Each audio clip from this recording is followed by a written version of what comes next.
Hey, welcome back to another episode of Waterproof Records. And yes, this is a guest episode, and you know I love these because while the other episodes are a joy for me to dig into an album, I am just talking to myself alone in the room and hoping that I don't sound like a crazy person as I just reflect and stare off into space and have these moments hit me. But today is a time where I get to talk to somebody, which is really, really an enjoyable experience for me. And not just anybody, but somebody that I think is incredibly talented, and I followed his career for a long time.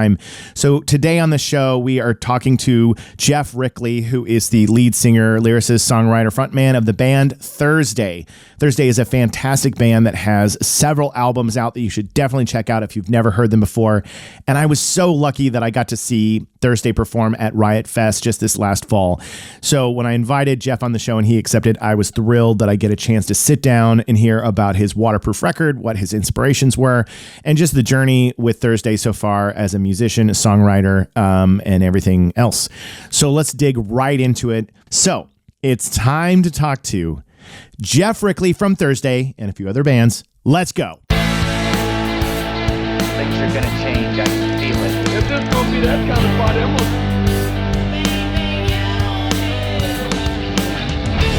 Waterproof Records. Waterproof Records. Waterproof Records with Jacob Gibbons. All right, before we get into things, we got to talk about my sponsor, DistroKid. DistroKid is the easiest way for you to get your music out there. And if you use my link, which is distrokid.com/VIP/waterproof, yes, the namesake of the show, that can be in all caps or lowercase, I think. I think it's both. But you get 30% off your first year of music that you upload to DistroKid. And that's a very easy way for you to get all your songs on all the streaming platforms. So I highly recommend you use DistroKid. I use DistroKid, and we'll use DistroKid together. But now you're ready for it. It's time to talk to my guest. My guest, like I mentioned before, the band Thursday. You should definitely go check out Thursday. They have a brand new song, and it's fantastic, and we're going to get into that right now in the interview. But I'm going to let the man himself tell you all the good stuff about what's going on with him and Thursday and the journeys and all that good stuff. So let's get to it. Welcome to Waterproof Records, Geoff Rickly. Thank you so much for being here. So happy to be here, Jacob. How are you doing? I'm good, man. I'm good. This is great because we finally get to meet each other. We've chatted a little bit. I'm of course a fan of your work, and we were like passing ships at Riot Fest. That's how it was. I know. I told Norman, I was like, "Oh, I saw Jacob Gibbons," and he was like, "Oh, I talked to him." I was like, "Okay." I know. It was so funny because it was the late night show with Braid. It was you and Braid, and it was the after hours that they do at Riot Fest. For people who aren't familiar, Riot Fest, of course, has the big full days and the main stages and the events which you also played.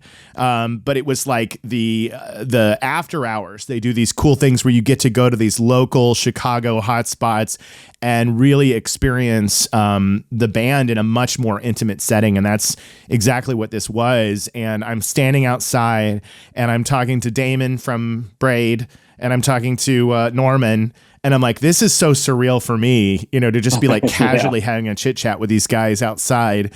And then I think I messaged you later, and you were like, yeah, I saw you, or you were here, and I was like, and I saw you over there, and I was trying to we were barely didn't get a chance to see one another, but now we finally made it happen, and you're on the show, and Thursday has released a new song, so the timing could not be better than to have you on right now. First one in 13 years. I mean, that feels like an event. It really is. It's worth celebrating, and it's great. Thank you, Jacob. Great. What I don't understand about you is how is your voice getting stronger and better the older you get, dude? What is going on?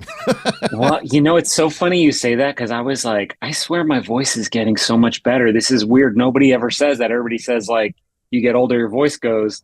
I just saw PJ Harvey speak. She's like one of my big heroes growing up. Absolutely. I just saw her speak and she was like, getting older is weird. The only good thing is your voice gets better. And I was like, oh, that's like the only other person I've ever heard say that. And I guess she was coming at it through like a classically trained, like sort of vibe. Yeah. And I was like, yeah, it does. Like my voice is so much stronger now. I also think I've realized in in my older age, like some technical things that it make it easier for me to sing. I've realized Sure. that Thursday has always been way out of my range. Yeah. Yeah. So the beginning of the new song, I sing like where my range is. I'm a baritone, I'm not a tenor. And then when the band kicks in and I go back into that classic Thursday range, I know it's too high for me, but I'm like, this is it. And people Yeah. love to hear me like straining. You know what I mean? Yeah. That's kind of what it it's is. true. So. It's true. We do. As a fan, Yeah. I can tell you, we love it. Yeah. But you and PJ Harvey are the only two people I've ever heard say that. Cause I sing as well. I haven't made a career out of it, but my voice is definitely, it's been difficult because there's a lot of like my upper register that I can't seem to access anymore. And my falsetto seems to be completely gone. Like I just, Interesting. I can't even access it anymore. And I read online one of the possibilities as to why you use your falsetto is snoring. And so that's just me basically putting myself out there as a dad and a man in his 40s who's now snoring when he sleeps. So, wow. But I've been I'll thinking have to keep about that in mind. I'm a snorer myself. So there's going to be somebody who's a vocalist or a vocal coach and be like, that's not true. But I read it and I was like, well, that makes sense because I have definitely struggled with snoring as I've gotten older. So, but falsetto is the only thing I warm up. Yeah, when I really? warm up for shows, I only warm up. If I can warm up my falsetto and get that moving, I know the rest of my voice is going to be fine. Oh, that's amazing. That's amazing. Yeah. But this song, application for release from the dream. This is a killer song. Can you tell me just a little bit about how it came together? It's like a very different start to a Thursday song. And I loved it. I was like, this is great. Yeah. So basically, we started with the chorus during, all the way back like the first few weeks of the pandemic. I was very adamantly like, no new music for Thursday. I was like, we've got a great catalog. Like we broke up, we're back together. Why dilute it? Like why, like, you know what I mean? I was just like, I just don't want to be one of those bands that like, well, now people are coming to see the reunion, so let's cash in and make a record. Like, I just didn't want to do that. You know what I mean? That's a fair point.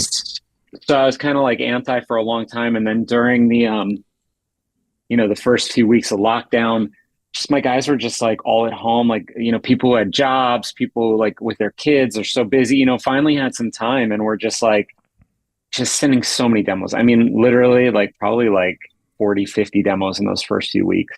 And I was just like, no. And I heard this one and I just heard the melody of the chorus. Yeah. So I just was like, I'm not going to do a song, but I'm just going to like take part and have fun with them. So I sang the melody of the chorus and they were like, yo, that's killer. You know what I mean? And I was like, yes, yeah, that's pretty cool. I'm feeling this one too. And we kind of got off the song, worked on other songs, threw those songs out, worked on other stuff. I was like, I don't know about releasing it. We can make it. Let's not release it. Then Tim and Tucker, it started with Tim's idea. The chorus was Tim's idea. Tim and Tucker started LS Dunes. And I was like, okay, you guys make music over there. I'm not going to make music. Sure. And it just kept going like that until finally everybody's like, maybe we should make some music. So we were working on other songs. And while we were there, I was like, let's record the one that had the great chorus. I don't like basically anything else in the song, but I love that chorus.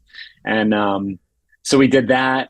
And then Stu, who's been touring with us, is this great producer. And he was just like, yeah, okay, look, that chorus is the best thing you guys have written since you've been back together. So like, let's just focus on that chorus and let's move everything else around until it works.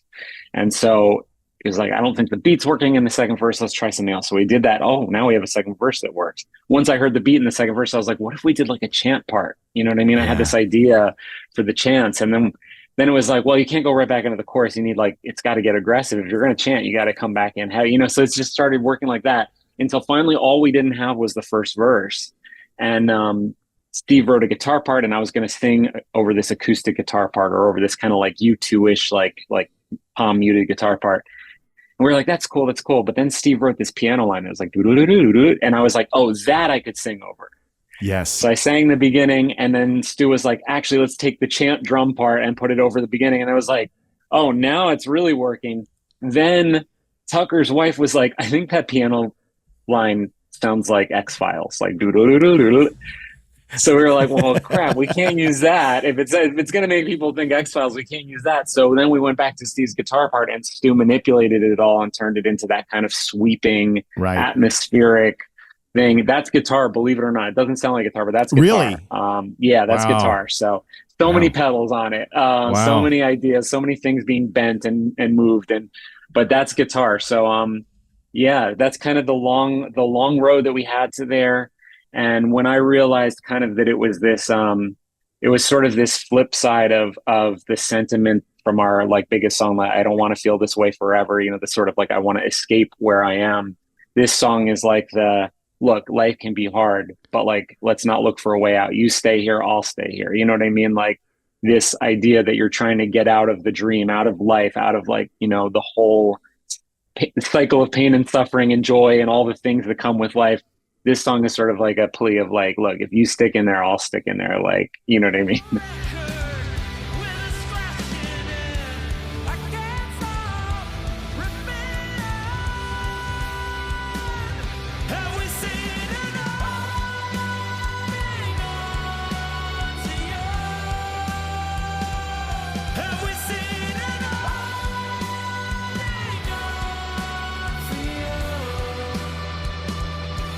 Yes, yes. It's a great title. As soon as you hear the title, you're like, yes, I get that completely. And that really, that's one of the incredible things about your career is that as a vocalist and a lyricist, you really are inspired by poetry and authors and all the way back to your first record.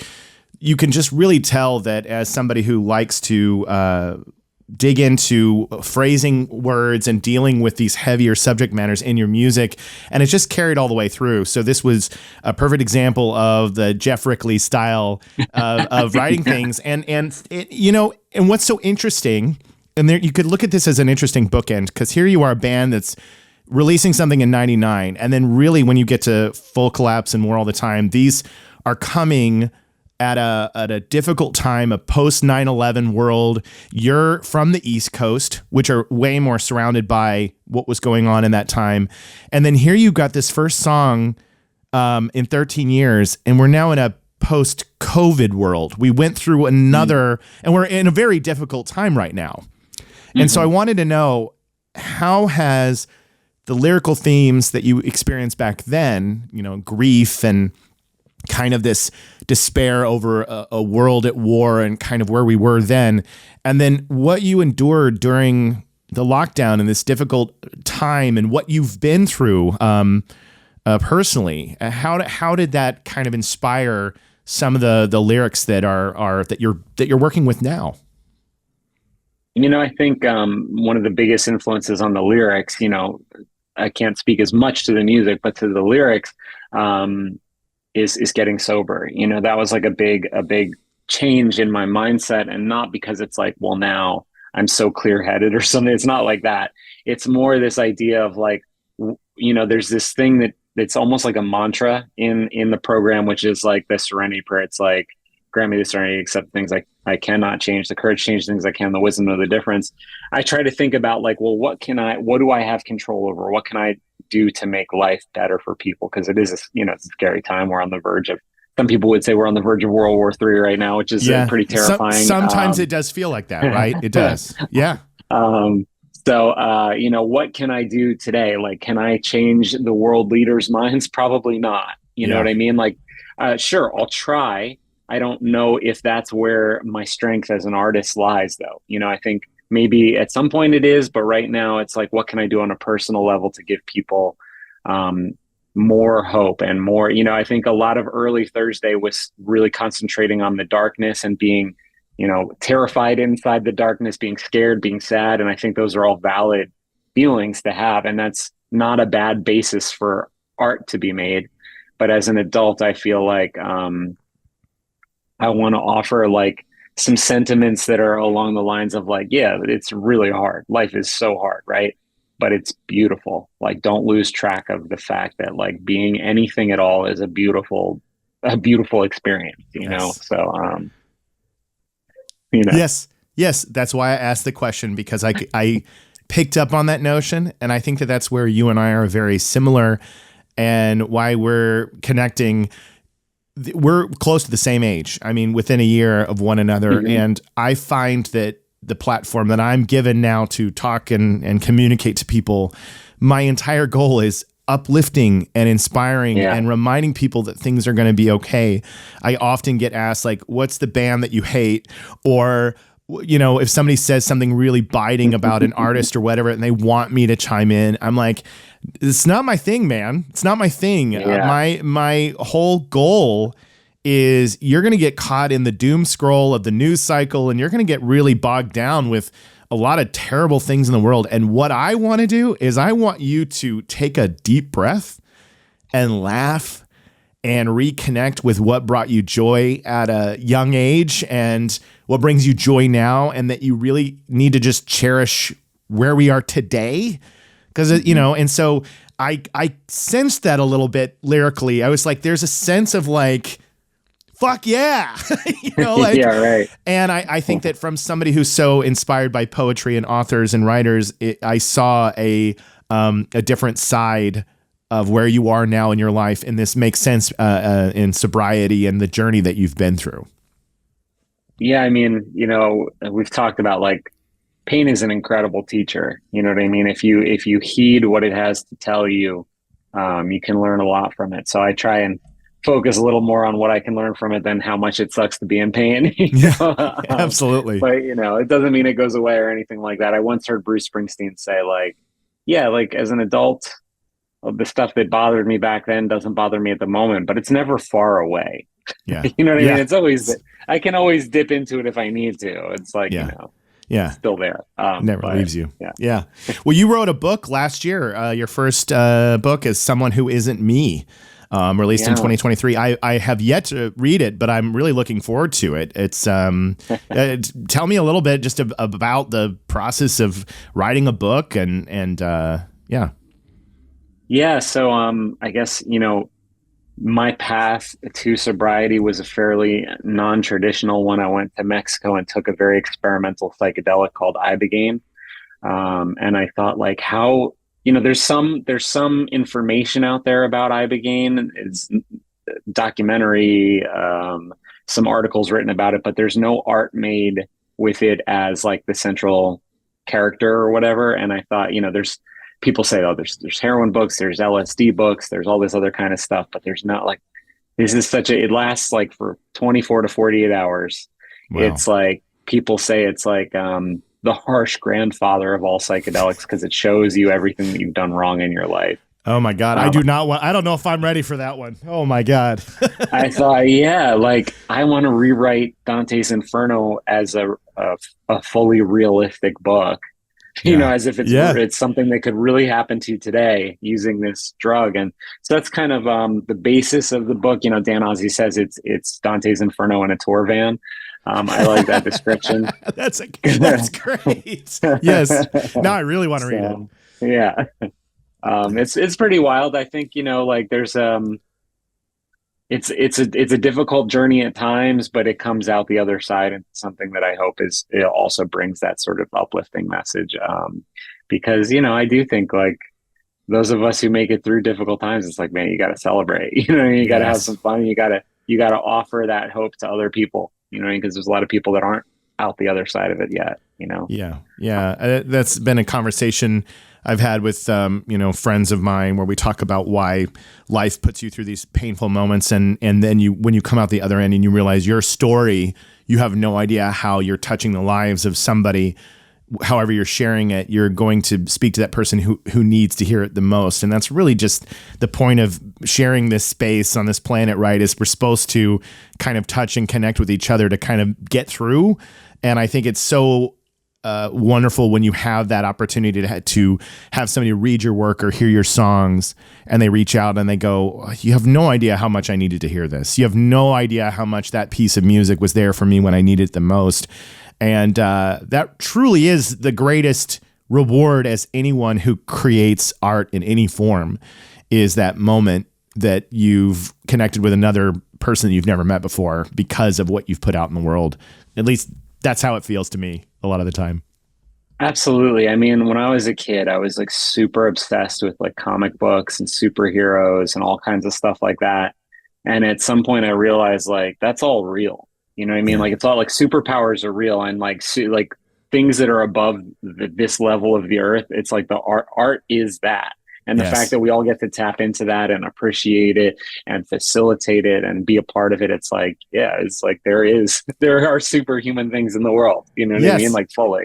I love that. I love that. Well, you just said it perfectly. We're now going back to Geoff as a kid reading comic books. He's a young boy, young lad on the East Coast. You were born in Rhode Island, but raised in New Jersey, correct? Mm-hmm. That's correct. Yeah. So I've actually never been to the East Coast, which is tragic. I'm trying to fix that as soon as I can. I know.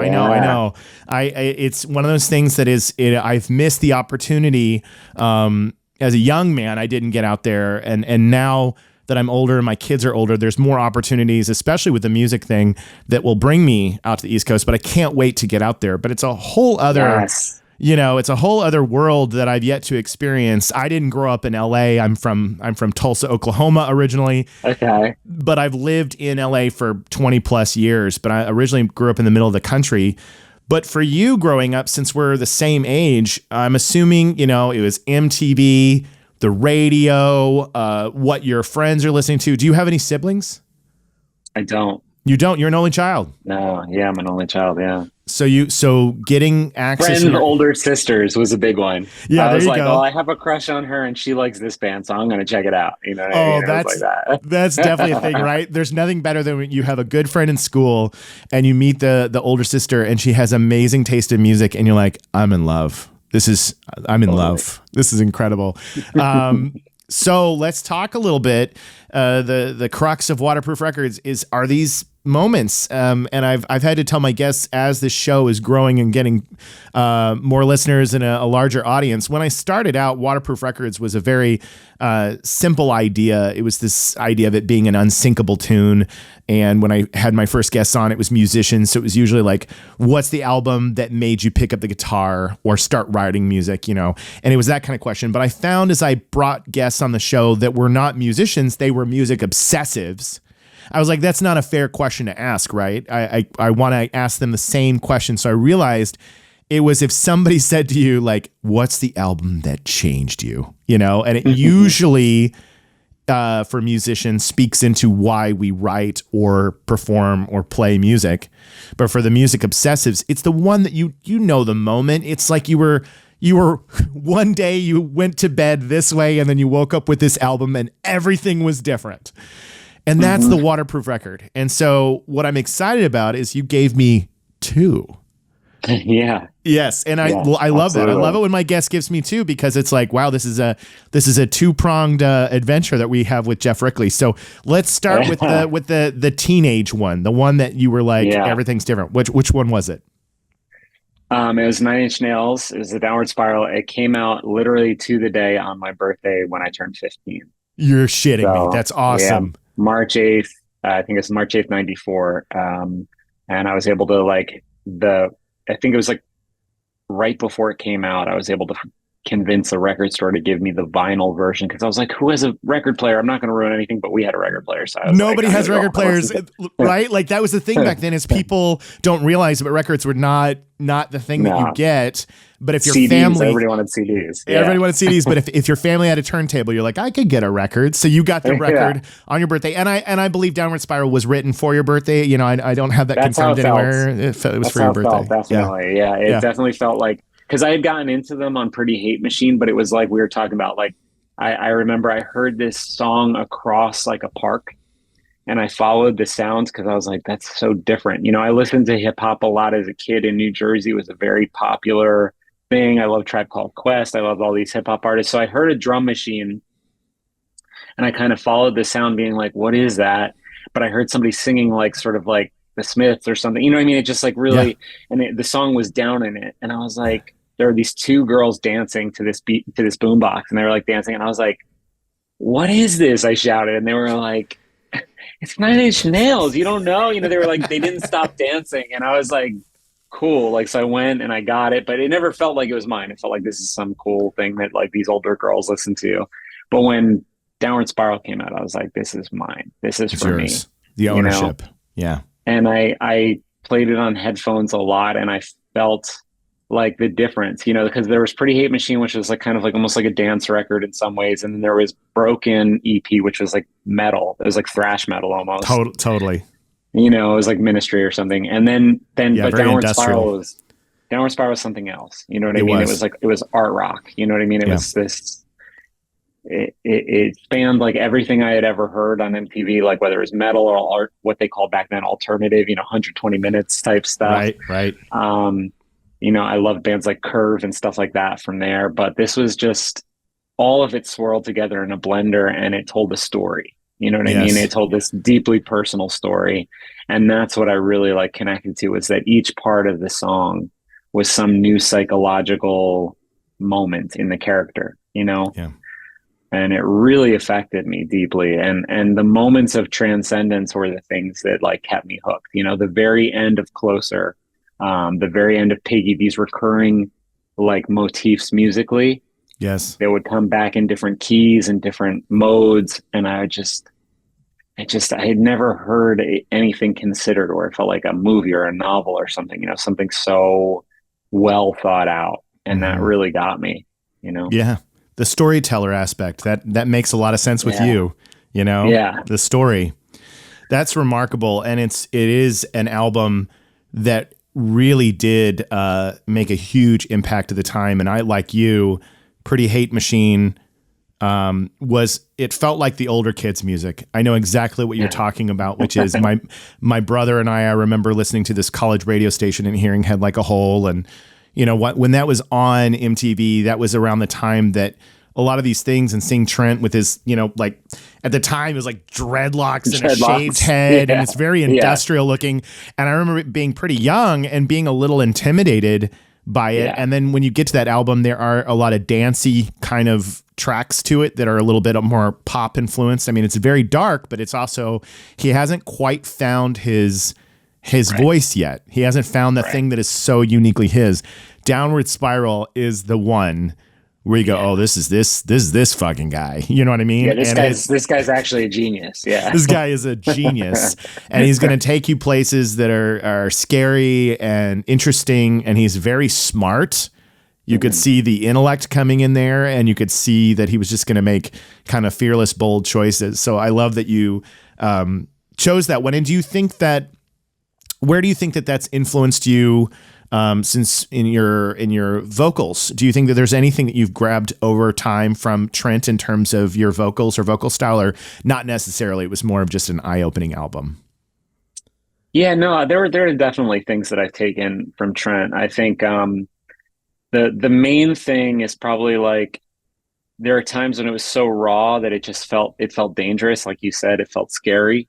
Scary. That's the thing I remember. I remember I went to see them so many times on that Downward Spiral tour. I like followed them around. It was nuts. And I remember there were times when he was just smashing shit, making his band members bleed on stage, just like totally untethered, where it just felt like anything could happen. You didn't feel like there was this safe, like the band is on stage, the crowd is the crowd. It felt like you never know. You know what I mean? Like all bets are off, like anything could happen at this point. Like he could die on stage. You know what I mean? It felt like Totally. that. Like Totally. And just that feeling that like the stakes were so much higher, that it wasn't entertainment, that there was no, like, you couldn't take safety for granted. That felt like something that I wanted to hold on to. And even when I got into hardcore, I really loved this band Ink and Dagger for the same reasons. It was like, they were terrifying to watch. You know what I mean? It really, like, I was like, oh no, what's going to happen? I don't know. And I think there's something to that, I don't actually want to endanger anybody in the audience, obviously, but I do want them to have a feeling of real life barging in on them. You know what I mean? And not just, we're here to see a show and we're all going to play along and play some music together. It's like, I want them to feel like alive, Yeah. Real life barging in on you. That's a great way to put it.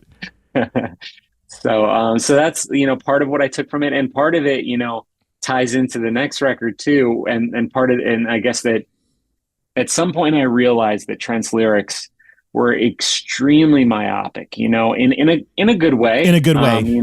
That's completely self-obsessed, but to the point where like he's taking personality and exploding it until it's this, Yeah. trippy, kaleidoscopic. It's everywhere. You are everywhere. He had that song that was like, I want to go everywhere. I want to be everyone. I want to fuck everyone. That whole Yes. section is so over the top, like megalomania. Yes. That it's exciting and it is good. It's good art. It's not just somebody being solipsistic.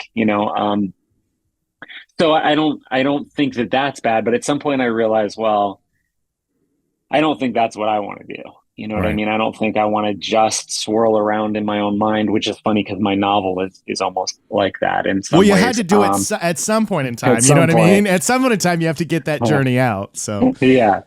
But for Thursday, I knew I wanted it to be a different thing. And a lot of that has to do with later getting into hardcore and getting in. Yeah. Fugazi. 13 songs. In on the Kill Taker. It's really hard to pick one out of the two of those, but again, for me, I guess really it would be in on the Kill Taker because 13 songs was like the older brother record, and in on the Kill Taker was like first time I saw them, first time I bought the record the day it came out. You know what I mean? Where it was like, this is happening now. You know what I mean? And for Fugazi, I always kind of felt like seeing them was the full experience. It was like, you pay the $6, you go, you see all the other punks in the world, because that was like the one band everybody agreed on. You know what I mean? Yes. So that was really changed for me. The idea of music as community, not just music in your room with your headphones. Yeah. Musically they were very exciting. Lyrically they were very exciting. But for me, it was that everything that was more than music was what mattered about on the Kill Taker and Fugazi. It was like the whole world, DIY. You talked about like the different ways of experiencing music as when we were kids. This was the first time that I realized you could make the magazine yourself. You could sell it at a show. You could photocopy it. You could be the one who put on the show. You know what I mean? Like you could work the door just to have a purpose. You know what I mean? Mm-hmm. It wasn't like, well, my dream someday is to work the door at a show. It's like, oh, they need somebody to work the door tonight. I will be trustworthy and I will be a member of my community. You know what I mean? Yes. I love that. I love that. Cool. And you can see the Fugazi, the inspiration in Thursday is there. It is clear. And I love that because it's great when we can take our heroes and that energy and that vibrancy of those live performances and, like you said, everything outside of the music itself and make it translate. And I think you have with Thursday, and I think it's really been one of those bands that you have to experience live. And I'm sure you're happy to hear that when you can listen to the album, but seeing you live is where it's at, and you really give it your all up there. And you hit on something which was so cool, which is this idea of like being a little bit afraid and nervous and not where things are going to go. And I think that's something that we've lost in the modern day sense in a lot of ways. I'm sure there's still bands out there that are doing it, but in this pre-internet world, not to sound like an old codger, but pre-iPhones and filming everything and whatnot, it's just the world back then, you couldn't relive the moment that you were experiencing. It was happening right then. And then the next day you had stories with your friends or you heard a tale about this, but you couldn't go watch the show again. You didn't have anybody who had a video of it. And everything felt so much more dangerous, as in, I don't know what's going to happen next.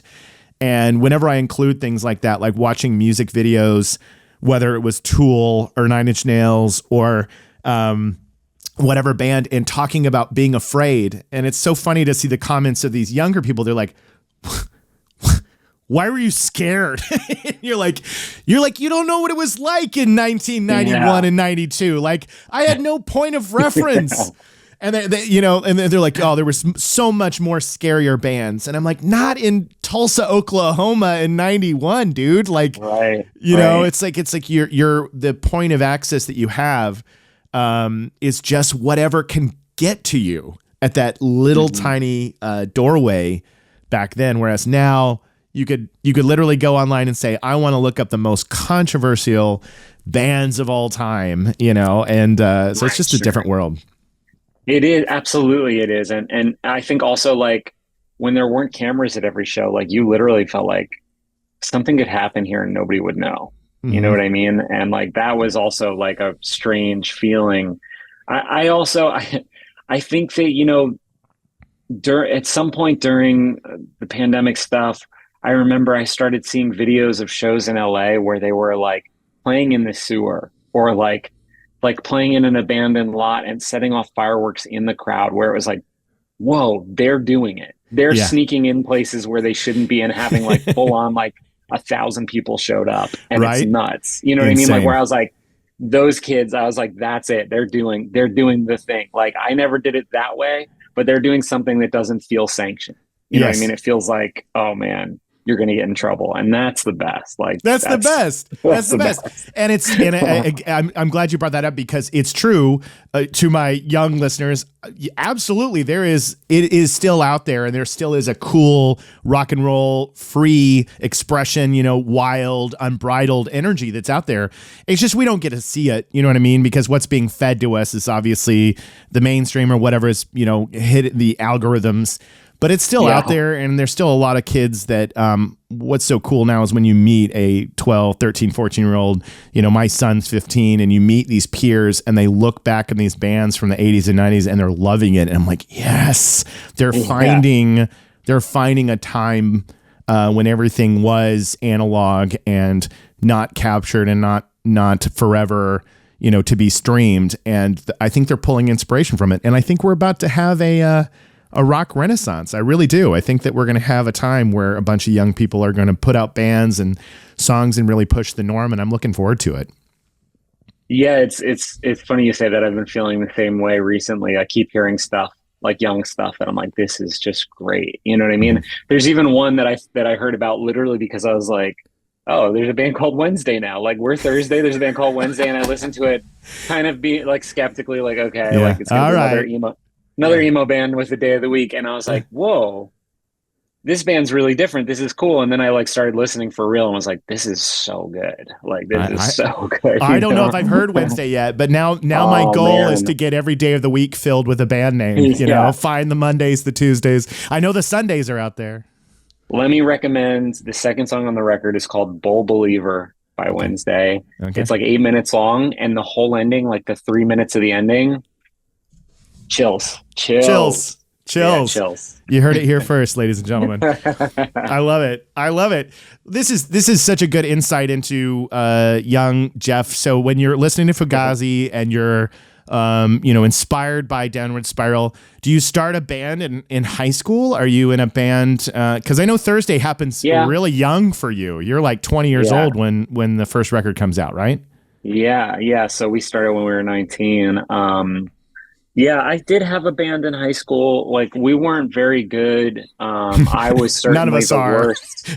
I was the worst link in that band. I can tell you that everybody that recorded us, and like I interned at the studio that we did our first 3 records at. I was an intern at when I was like 16, and they would all just kind of like mercilessly haze me back when that was still okay. And and they were kind of like would always.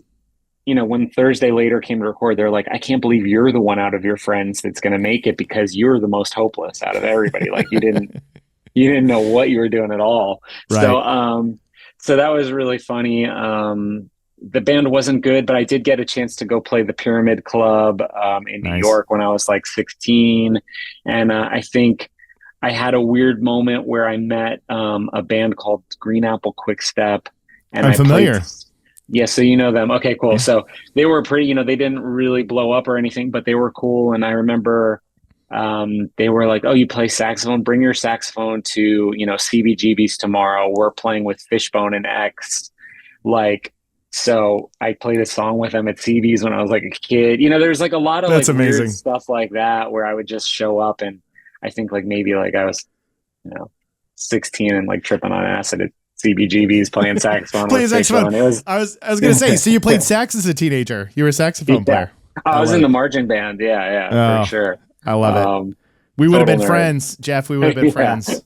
Yeah. I was a theater kid. But I had band friends for sure. Awesome. Yeah, we definitely would have been friends. And then the band broke up, and I was like, I'm not going to do any of that stuff, but I love being a part of the community. And in college, like, I just all my friends were hardcore kids, and we started putting on shows, and we got an off-campus house so we could put on basement shows, and that was it. Like we started Thursday literally just to open up one of those shows, and then and somebody Amazing. saw us there that wanted to put out like a 7-inch for us, and it just kind of kept going and going after Yeah. that.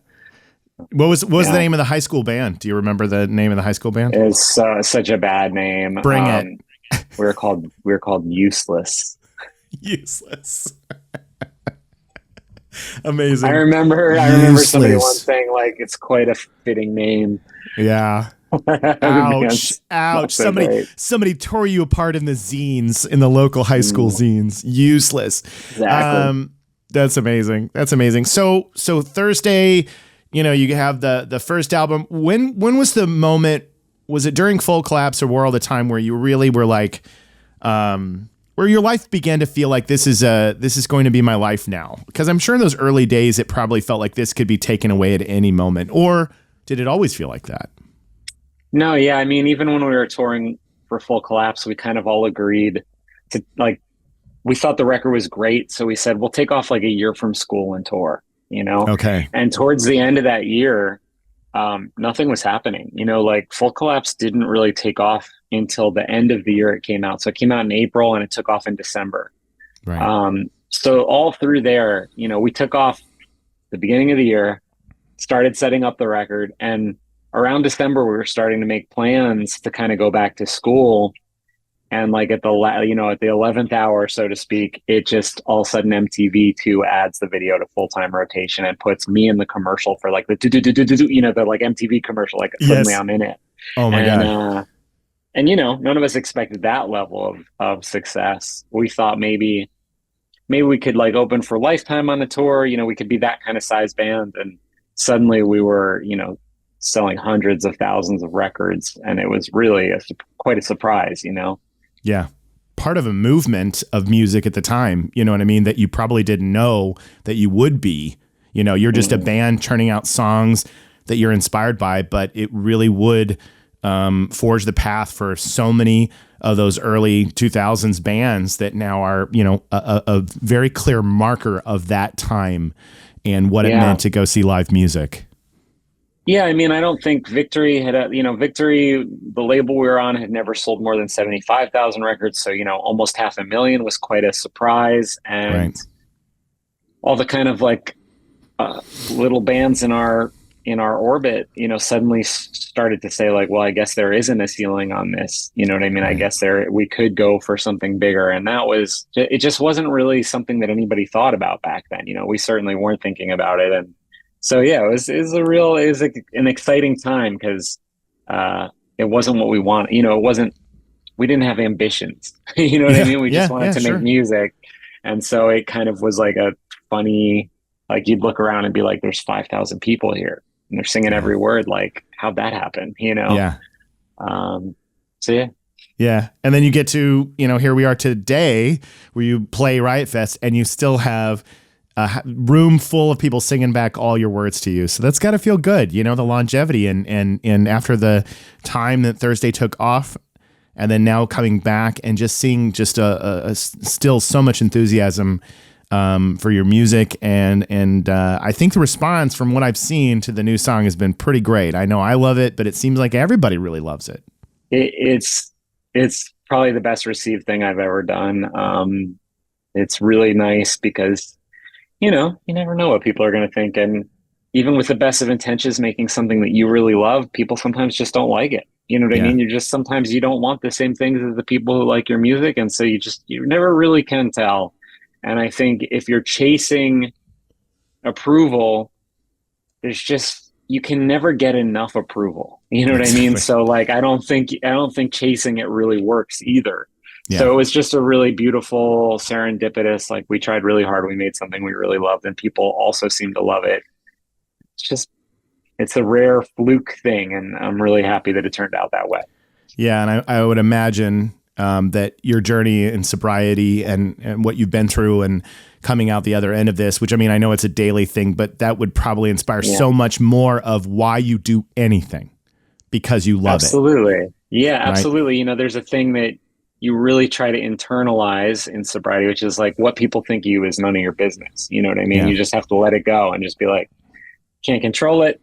It shouldn't matter to me much, as an artist, that's, obviously a challenge, Mhm. because your whole career gets tied up with what people think of you, so Totally. it can really be a challenge. But it's I've been so lucky at this point to have the longevity that I've had with Thursday, and to have people like the stuff that I make across, mediums, to like the book has had such a beautiful reception and stuff like that, that really, like, at this point, if somebody doesn't like something that I do, I just have to try to take it with grace, because there's no guarantee anybody would like anything I ever did. So the fact that people still love these records 20 years later and plus, I've got a lot to be thankful for. And I really feel like if I'm not of service to younger artists, then I really don't deserve it, So I try my best to mentor if I can.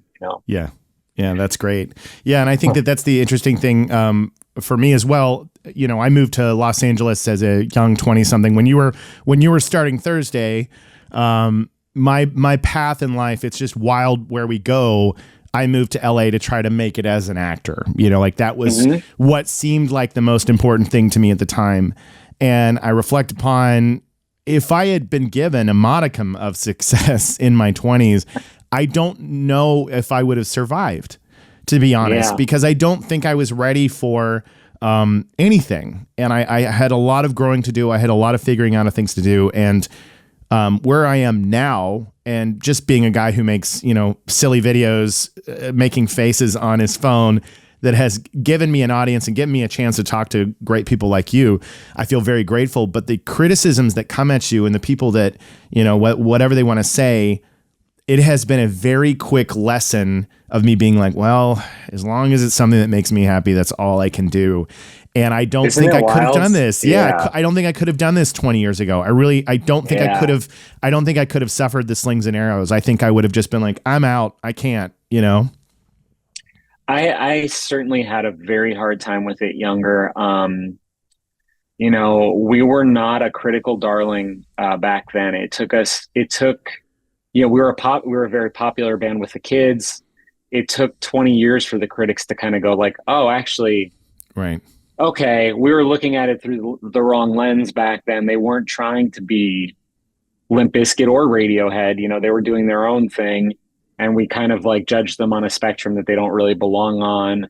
So it was funny back then. We got a lot of flack, and I, as somebody who, I appreciate cultural criticism, I appreciate smart people engaging with art, I would read everything. And I'd read like Robert Christgau hating on us, and I'd be like, man, this guy's like a hero of mine, and he hates my band. You know what I mean? Stuff like that. Or I'd just be like, Okay. And back then too, there was Vice and Pitchfork were mean back then. Now so mean.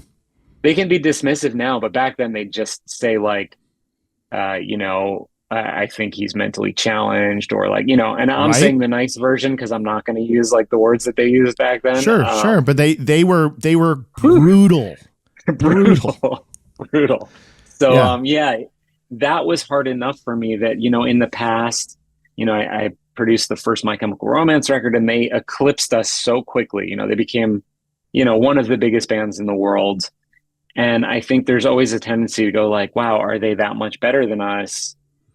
But the truth is, being candid here, if I had had the kind of success that they had, I would not have handled it. Mm-hmm. I'd be like dead or in an institution probably, because it's way too much. Psychologically, I couldn't handle the amount of attention that I got back then, positive and negative, was too much for me. It really, I was on the verge of, self-harm many, many times. And so the idea of being like truly famous where you can't go out to eat with your friends, not for me. Yeah. And now with age, I can say like, I'm so lucky that I didn't have that, Yeah. Yeah. I agree with you. And, of course, mine is probably nowhere near what you experience, which is, and all of this is very new for me, but it's one of those things that I'm at a very nice level of people. I go to a place like Riot Fest. I go to a place where my people are, our generation, maybe a little younger. It gets into 30 somethings, but people who love music. When I go to those places and people are familiar with who I am, that's the right level.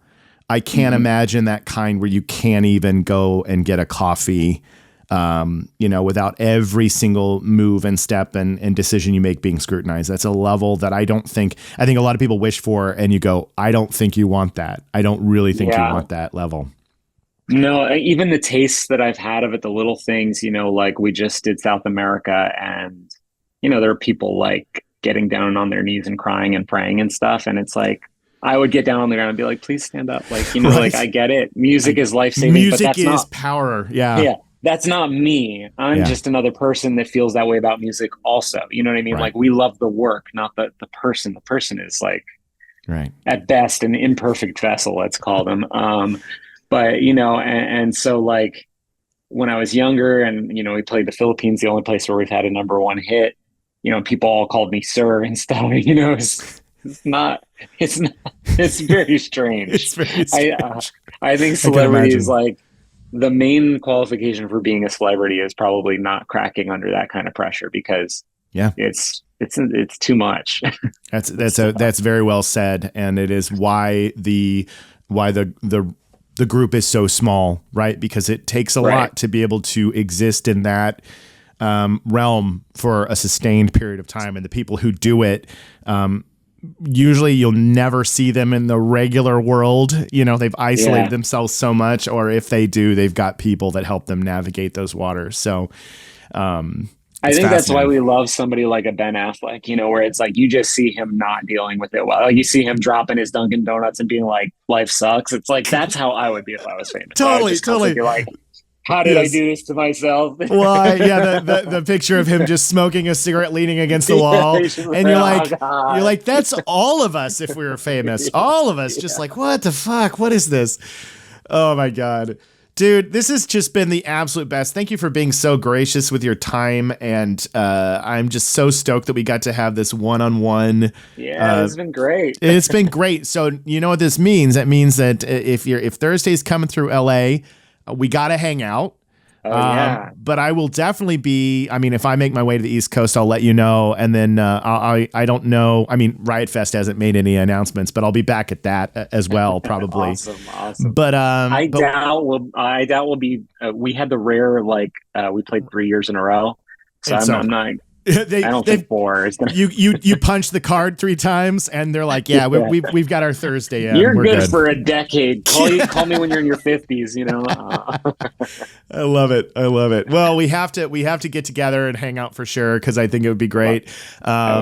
See you play, but also, I don't know. We'll just talk about bands, because I bet you we're just scratching the surface on Fugazi and 9 Inch Nails. I'm sure there's so many bands that we could geek out over. Yeah, I see some behind you that I'm like, get out of here, I know, right? Right? Look at this. And there's let me tell you one funny story about Fugazi quick before please I do. go, which is that we met with Rick Rubin about him producing the follow-up to War All the Time. And we had just played Coachella, and we were at his house in the hills, and it's very intimidating for a bunch of Jersey kids like us to be in the room of the guy who did Slayer and the Beastie Boys and all these classics, Totally. And we're sitting there, and he's like, so what are your influences, And we're like, well, we're so different, It's like, this guy likes My Bloody Valentine, this guy likes, Seam, and this guy likes Sunny Day, this guy likes, hardcore. But we all agree on Fugazi. Fugazi is like, and he's like, yes, Fugazi. Rick Rubin's like, yes, Fugazi is here. We're like, that's sick. He's like, Ian is here. And we're like, yeah, dude, Ian is here, And he's like, no, Ian is here. And we're like, yeah, he's here. He's like, no, he's upstairs. He's probably showering. He's here. He's in the house somewhere. And we're like, oh, okay. Oh, he's actually here. He's here. That is straight out of a comedy film. Just you guys thinking, especially with Rick Rubin and his very guru type way of communicating. And he's like, Ian is here. And you're like, he is here. He's within all of us. And he's like, no, he's here. He's in my house. I was like, oh, Ian's God. No, he's upstairs. This is my absolute favorite story ever about Rick Rubin and Ian from Fugazi. That's incredible. So good. I had to get that in before we go. Oh, you have to. That's gonna be the shared clip for sure from this. Right, that's the trailer. That's the trailer for the podcast.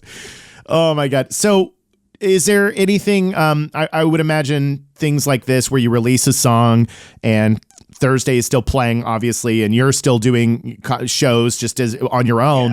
Yeah. There's obviously like pressure. People are always asking the question like, well, what's next? What's next? You don't have to answer that here. It's just, obviously, I feel like you're at a place in your life where if it's supposed to happen, it's going to come together the way that it should, and it's not necessarily forced. Would you say that's true? Like, it's going to be how it's supposed for to us, we were talking to Walter. We were just out on tour with rival schools, and we were talking to Walter from Quicksand and Gorilla Biscuits and all these, classic bands youth of today. And we were saying like, a 7-inch here, a split with somebody here, maybe a 10-inch there. Like, it's like literally whatever we want. It's like back to being a punk DIY band. And that has been the most freeing feeling. I think this one was the hardest one because we were like, first song in 13 years is the hard part. After this, we can kind of put out stuff and it's like, well, maybe this one's hard and that it doesn't have melody. And maybe this one is like literally a ballad. You know what I mean? It's very freeing now, but I think probably we're going to keep it free of full length. Free of full length is the motto. Free of full length. That's funny. Yeah, Walter Schreifels did this podcast. Best. I mean, that dude so I got to meet him at Riot Fest and just such a great guy. All you guys, it's for me, this is so surreal. Here I am. And I'm getting a chance. I message these guys that I grew up listening to, amazing musicians, people that I respect so much, and just so gracious. And I have to extend the same thanks to you for when I asked you. And you're like, sure. And I was like, this is awesome, man. I get to have Geoff on my show. Well, Walter's like the example of how to do it right. We have the same birthday weekend. He's 10 years older than me.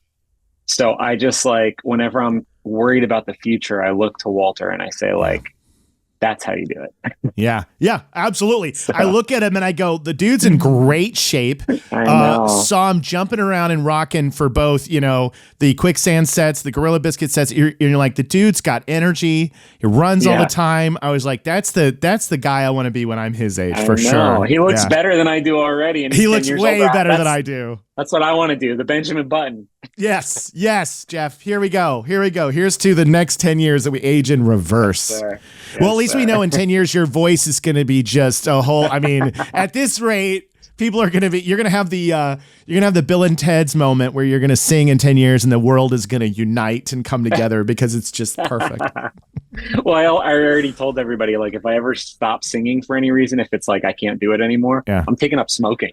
Absolutely. Because then my voice doesn't matter. Doesn't matter. I know. I think I promised my wife ages ago. I was like, by the way, when I'm at the like upper years of my life, and it's kind of like, I've lived a really good life. I was like, I'm probably going to take up some kind of smoking because I do miss that. I do miss the reckless abandon that you had as a teenager and a young person. You're like, I'm never gonna die, and it's like at a certain age, I feel like that comes back. You're like, I'm gonna die, and I don't give a shit. Yeah, exactly. And it's like, and I need something to do with my hands. I need something to do with my hands. What do you do with these things? That's amazing. Geoff, this has been awesome, man. Everybody, please go listen to the new track, Application for Release of the Dream. Wait, am I messing up the title here? Application for Release from the Dream. Got to make sure I get it right. Go check out. Twister. Yes. Go check out all of Thursday's albums, and if you get a chance to see them live, do it. And if you get a chance to see Geoff, if he's just going to be playing, just go see him. I promise you'll hear his sweet voice soaring over the crowd. But thank you again for joining me on Waterproof Records, man. This has been an honor. Much love, Jacob. Thanks for having me. This has been a great conversation. Awesome. Thanks, man. What a great dude. Geoff Rickly, thank you again for being just a great guest on the show. I had such a blast talking to you, and it really felt like we'd already been friends. And I just love it when that happens, when I have somebody come on the show and we just really get into a rhythm of talking about life and the meaning of. And I think it probably has a lot to do with how close in age we are and just the time of music and the generation that we rose up in. Now, he had a very different upbringing over there on the East Coast when he was talking about playing saxophone out in bands when he was 16. I was like, boy, I was going to like church camp and stuff. So those things were a little bit different, but we still both have fantastic music taste, if I do say so myself. I can say so myself because you listen to this show, you have amazing music taste, and I have amazing music taste. So let's just soak that in for a moment, that we have great music taste. But it was a great conversation, and I'm so excited to have that new track from Thursday. Definitely go check it out. It's an awesome song. It really does do all the things that he described on the show, just the way that it builds, and that chorus is a killer chorus. And his voice does sound good. Dagnabbit, I want my voice to sound that good. But fantastic band, and I highly recommend you go back and check out their catalog of music. They've got some great albums and a lot of energy, and definitely check them out live. So Thursday, the band, not the day. Geoff Rickly, thank you for being on Waterproof Records. And once again, I'm going to mention, go check out my special link to distrokid.com/VIP/waterproof. Get 30% off your first year. Thank you again to DistroKid for supporting the show. I am grateful. So we'll see you next time on Waterproof Records. Things are gonna change. I can feel it. If this gonna be that kind of party, I'm gonna